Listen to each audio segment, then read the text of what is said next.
1 Samuel 16 vers 7 sê, maar die Here sê vir Samuel, kyk nie na sy voorkoms of sy hoë gestalte nie, want ek ag hom te gering.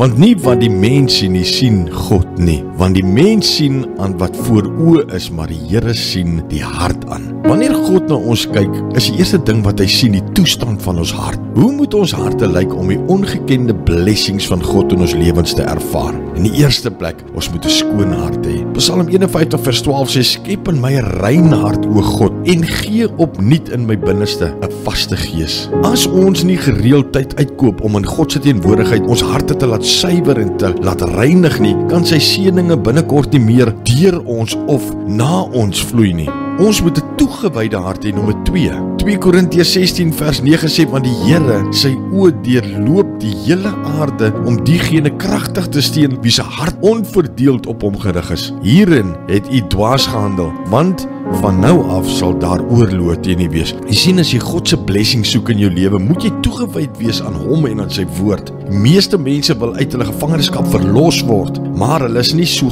gretig om God te dien met alles nie. Here soek toegewyde harte, my vriend. Behoort jou hart en volle aan hom. Indien nie, dra dit vandag aan hom op. Abba Vader, dankie Here, dankie vir u woord wat vir ons leiding gee. U woord is 'n lig vir ons pad en 'n lamp vir ons voete. Ons loop vir en ons prys u, Here, dat u nooit ophou om bemoeienis te maak met ons nie. En ons bid dit in Jesus se naam.